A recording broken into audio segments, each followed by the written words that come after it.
Hi and good evening. Thank you for watching. I'm Shakil 5858. I am Buddham.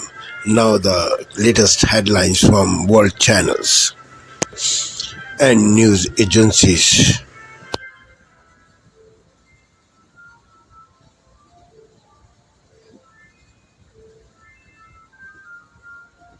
Purported leaked. Breaking news tonight, the potential school shooting that police say was averted in Wisconsin. The terrifying moments police say they believe an armed 13-year-old tried to enter an elementary school but was unable to get inside. The red flags on his social media and the video police say someone sent them showing him with a rifle. How police say staffers averted a tragedy. Also tonight, the wildfire fueled by Santa Ana winds forcing new evacuations in Southern California after destroying dozens of homes. 14,000 acres burned, more than 3,000 homes and businesses at risk. We're in the fire zone. The scare on the New York subway after a gunman opens fire in broad daylight and flees into the transit system. Our exclusive interview with President-elect Donald Trump on the heels of his sweeping victory. Mr. Trump saying that on his mass deportation plan, there was no price tag. What he said about speaking to Vladimir Putin, and just in, who he has named as his White House chief of staff. President Biden, in his first public remarks since Mr. Trump's election win, his pledge for a peaceful transfer of power. New developments in the death of One Direction star Liam Payne, the three people under arrest now. And he's become a social media sensation. The man on a mission to bike across America. This is NBC Nightly News with Lester Holt.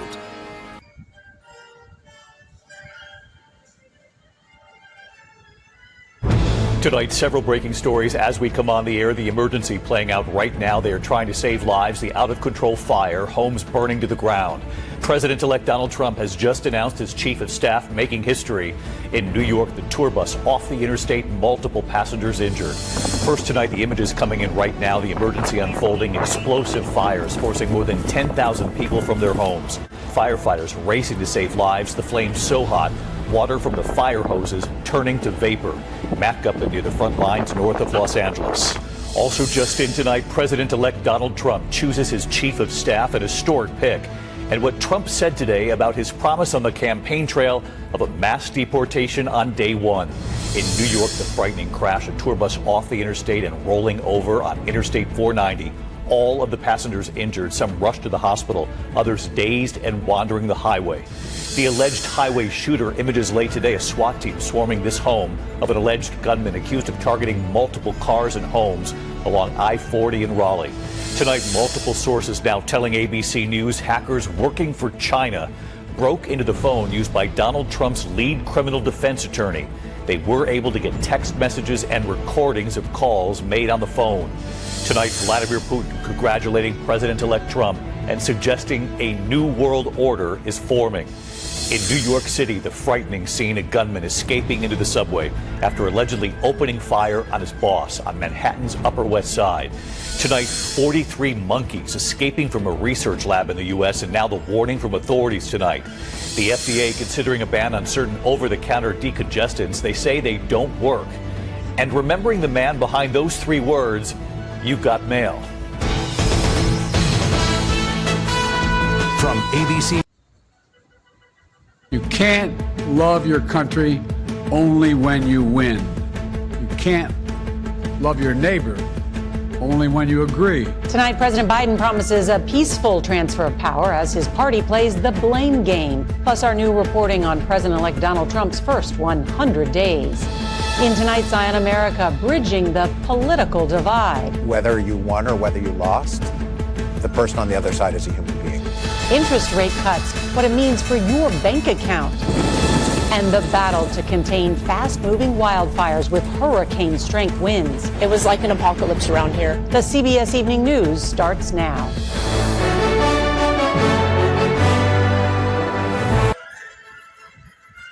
And I'm Jeff Bennett on the NewsHour tonight.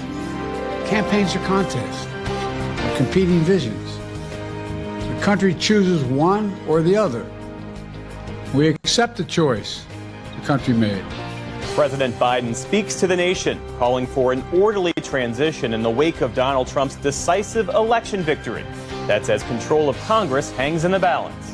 The Federal Reserve cuts interest rates as questions arise about the agency's independence in the next Trump presidency. And Ukraine loses ground to Russian forces as winter approaches and as Donald Trump's election calls into question the future of U.S. support.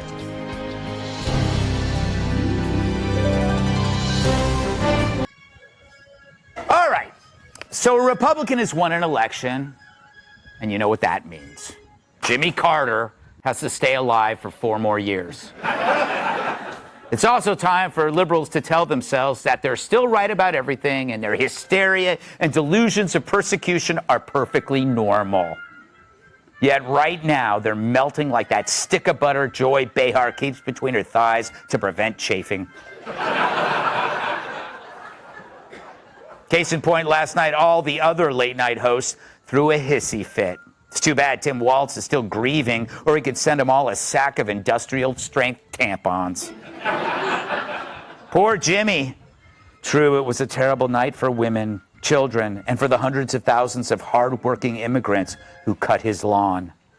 It was a terrible night for women, for children, for the hundreds of thousands of hard-working immigrants who make this country go, for healthcare, for our climate, for science, for journalism, for justice, for free speech. It was a terrible night for poor people, for the middle class, for seniors who rely on Social Security, for our allies in Ukraine, for NATO, for the truth and democracy and decency. And it was a terrible night for everyone who voted against him. And guess what? It was a bad night for everyone who voted for him, too. You just don't realize it yet. You know what? If I ever cry on TV, it'll be because Maroon 5 put out a new song. But that's it. You big. Now, remember when Johnny Carson cried like a baby over Ronald Reagan getting elected? Yeah, neither do I.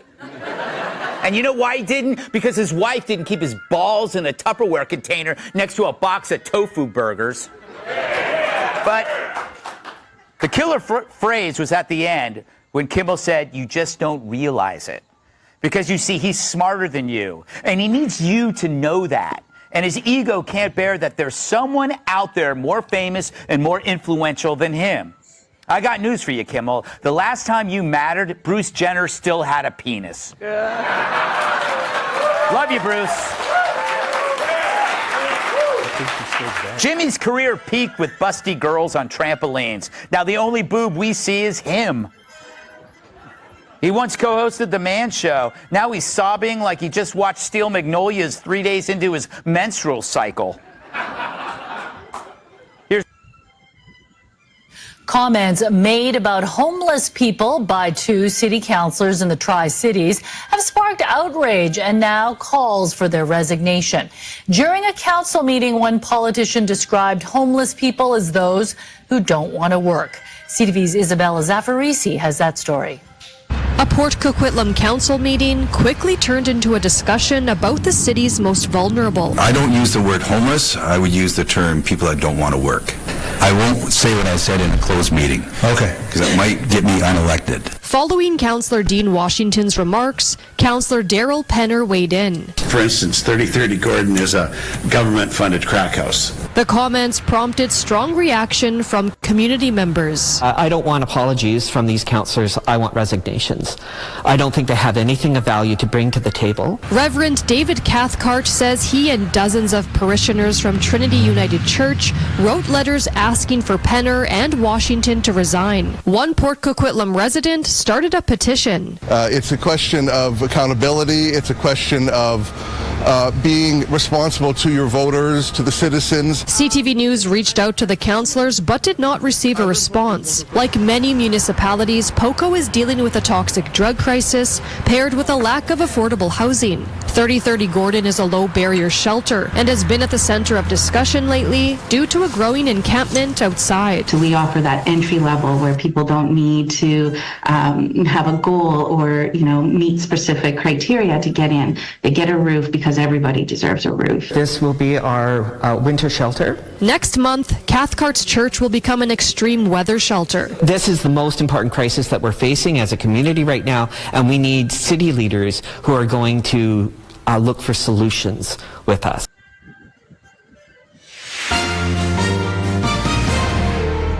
On this Thursday night, bracing for impact.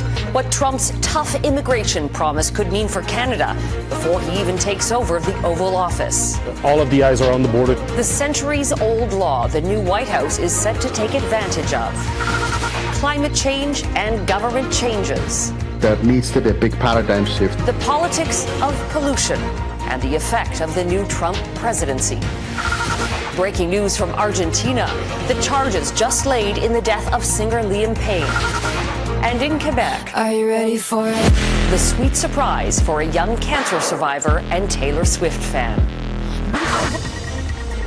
Global National with Donna Friesen.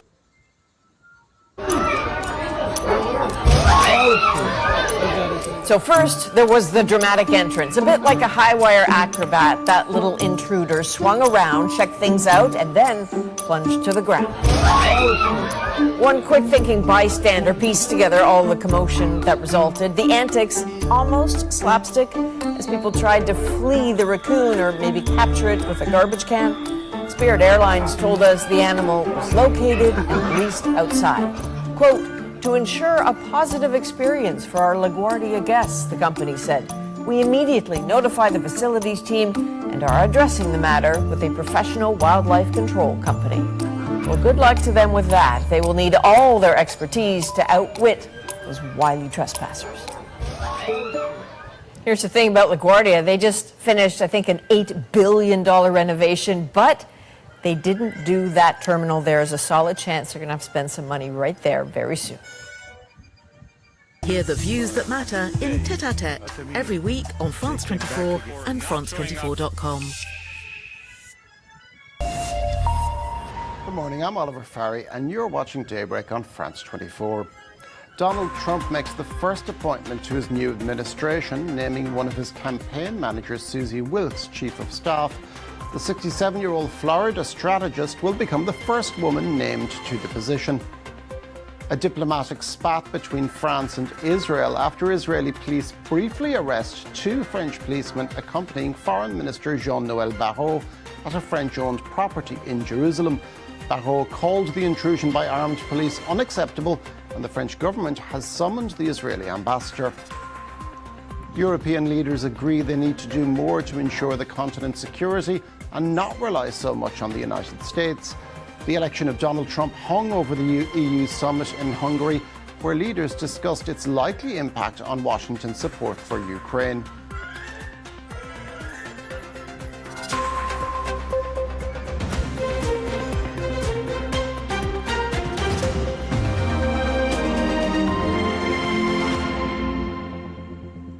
US President-elect Donald Trump on Thursday announced that Susie...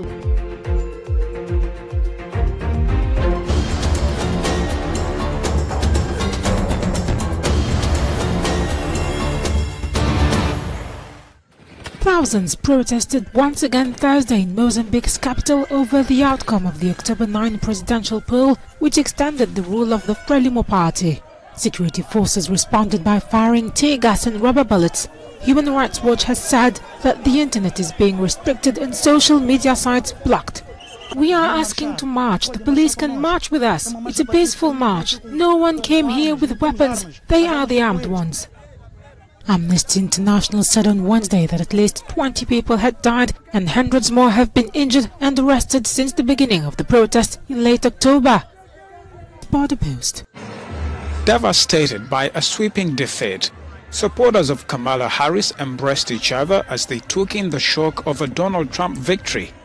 At the Brown University campus in Washington, some wept following Harris's concession speech. Still, they pledged their support for the U.S. Vice President. It feels disheartening, and it feels very divisive. literally half of our country voted for one way of life and the other half voted for another. It does feel, it feels like we've, in some ways, almost for a temporary defeat, but not long term. We believe that this is going to be a phoenix rising, that there's going to be a turn in this process, and that many people who were not engaged before now understand that their actual vote does count. They're going to show up again. I think 2026, 2028 will be a different story. Harris becomes the second female Democratic presidential nominee to lose to Trump after Hillary Clinton in 2016. I thought she did a phenomenal job. She ended the campaign with optimism and hope, which is what people needed. And so I just hope she knows just how proud of her we all are. Democrats now face the prospect of picking up the pieces during a second Trump presidency, and it's unclear what role Harris will play in her party's future.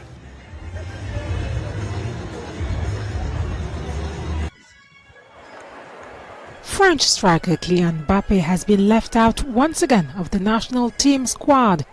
Head coach Didier Deschamps didn't call the captain in his group ahead of the upcoming UEFA Nations League doubleheader against Israel and Italy. The decision, which raised questions at the press conference Thursday, found no detailed answer. Listen, I had several discussions with him. I thought about it and made this decision on this specific gathering. Obviously, because I think it's better. It's better this way. Contrary to last month's no call in the group, Mbappe is fit for selection. Deschamps insisted Swedish reports of rape allegation did not influence his decision. I'm not going to argue. What I can tell you are two things. One, Kylian wanted to come. And two, the extra sporting problems do not come into play, since the presumption of innocence exists and must exist. It's one of choice for this gathering with the two upcoming matches. 25-year-old Mbappe has been struggling since his move to Real Madrid from Paris Saint-Germain. France's Conwoods, Marcus Thuram, Adal Colomwani and Christopher Nkunku. It's one of the items drawing major public interest at Christie's Shanghai auction preview. Weighing just over 2, the lunar meteorite at the preview is the world's second largest. It was found in Mali, West Africa, 5 years ago, before being cut into several pieces by scientists. Consisting of rock fragments and glass shards from the moon, it's a rarity.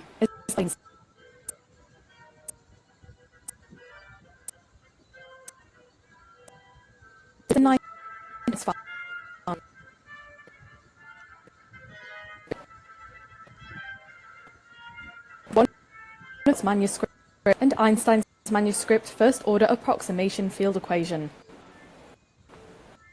The preview also features artworks from renowned artist Yayoi Kusama, whose works have previously sold for millions of dollars.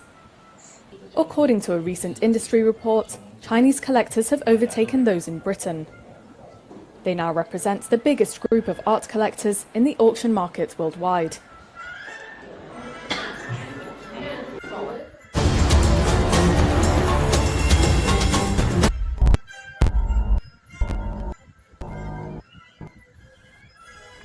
This is Asia Now. It's 12 p.m. in Singapore and Hong Kong, 9:30 in New Delhi and 11 o'clock in Jakarta. I'm Paul Singh. At this hour, Donald Trump gears up for a historic return to the White House. The U.S. president-elect says he has spoken to some 70 world leaders since claiming victory. His foreign policy promises now on the radar, including tariffs on China and efforts to end the conflict in Ukraine. Meanwhile, incumbent President Joe Biden pledges a peaceful transfer of power to Donald Trump as he urges Americans to respect the election outcome and lower political tensions. Indonesian President Prabowo Subianto is in China for his first official visit. Economic talks will be on the forefront as he meets with President Xi Jinping and Premier Li Qiang as both countries brace for potential tariffs from the incoming Trump administration.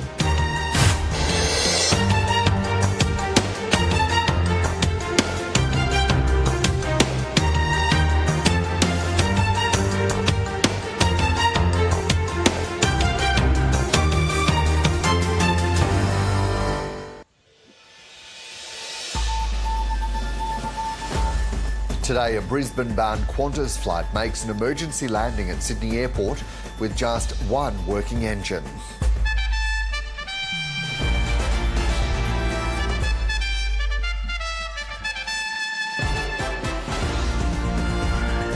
State and territory leaders backed the government's social media ban for those under 16, with legislation to be introduced in 2 weeks. Social media is doing social harm to our young Australians, and I am calling time on it. Donald Trump chooses his election campaign manager Susie Wiles as his White House Chief of Staff. And homes flooded after a water pipe bursts in Sydney's south.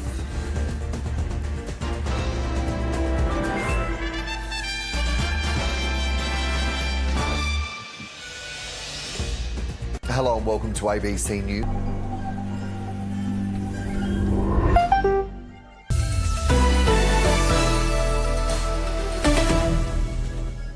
This is DW News, and these are our top stories. U.S. President Joe Biden has spoken to the nation for the first time since Donald Trump was declared the winner of the presidential election. Biden thanked election workers across the country for ensuring the vote was fair and transparent. He heaped praise on Vice President Kamala Harris for her campaign, and he promised a peaceful transfer of power. Russian President Vladimir Putin has congratulated Donald Trump on the election win. In Putin's first public remarks on the result, he said Moscow was ready for dialogue with the Republican president-elect.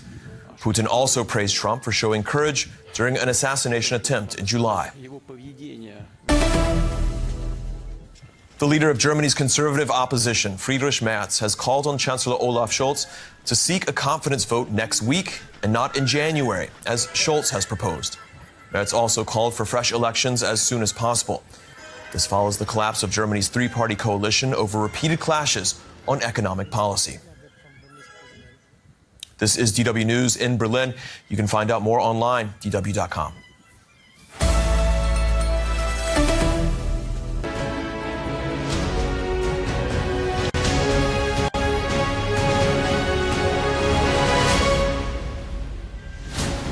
This is Sky News, the headlines. Prince William speaks out about his brutal year, saying it's been probably his hardest yet. Israel's Prime Minister Benjamin Netanyahu sends 2 rescue planes to assist citizens after reports of a very violent incident in Amsterdam. In Washington, President Joe Biden addresses the nation, promising order after Donald Trump's sweeping election win. You can't love your country only when you win. What next for the man soon to hold his office? We take a look at Donald Trump's priorities and who could be in his top team. And President Putin sends his congratulations as the world prepares for a Trump return.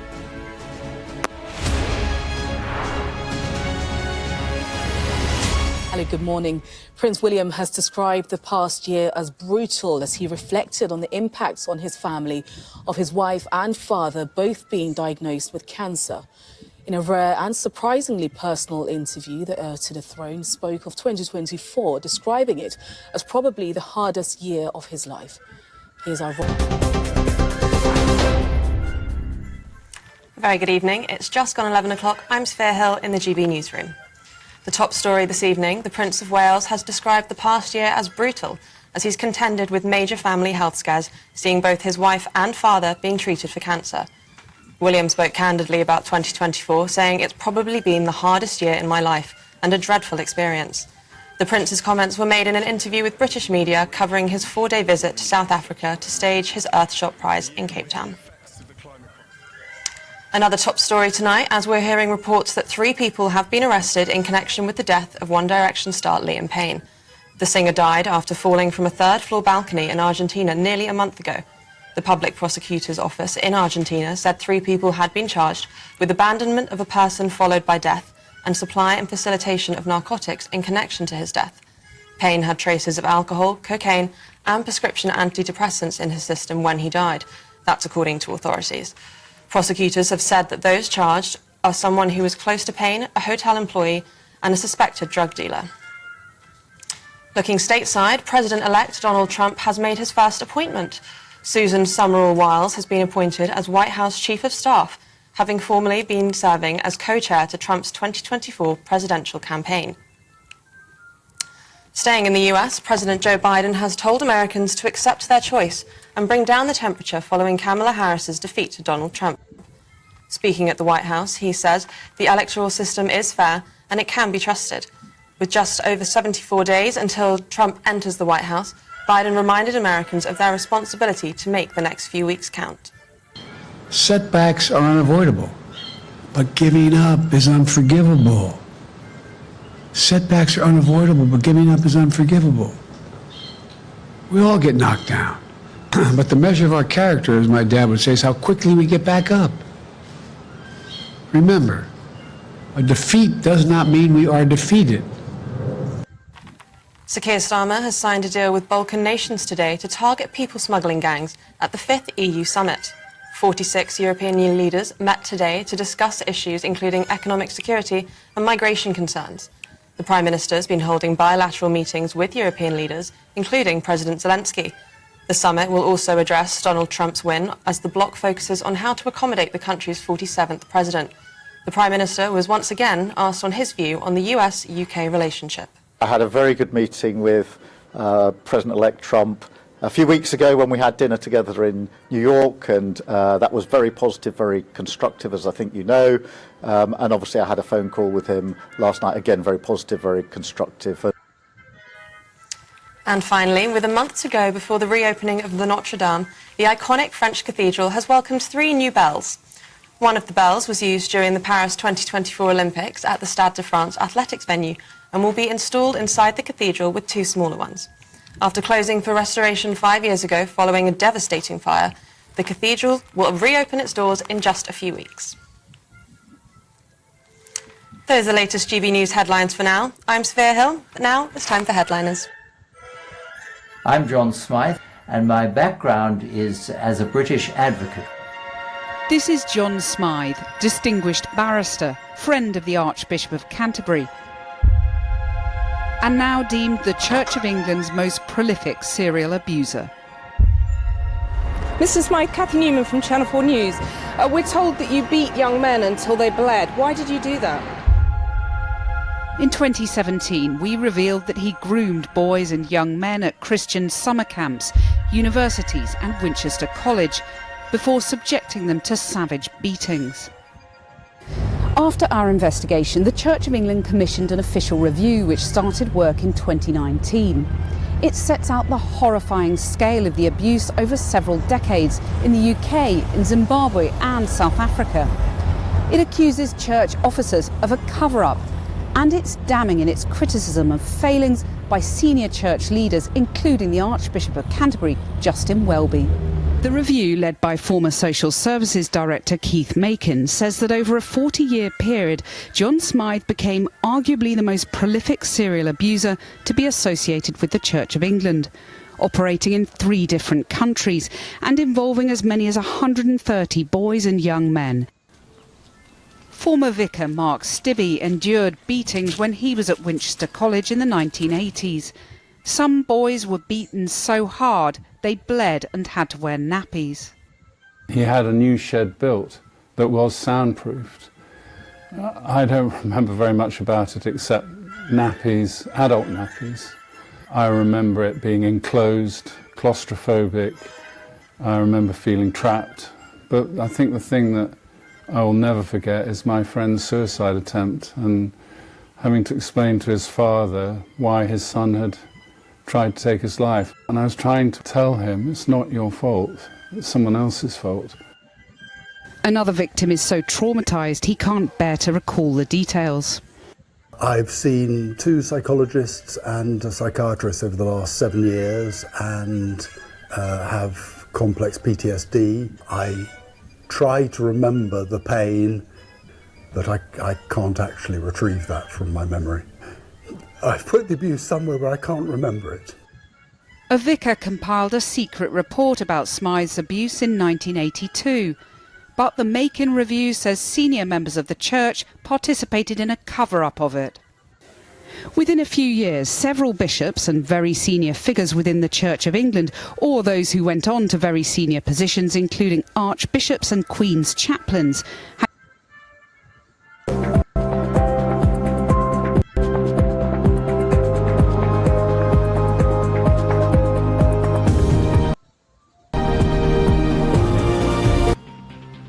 Another deadly day of strikes in Gaza as Israel's siege of the north continues. Dozens of people have been killed.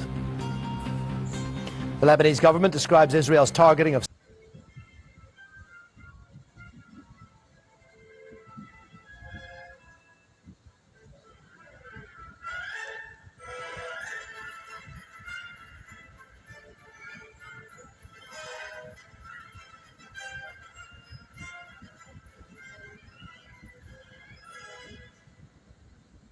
Thank you for sparing your precious time.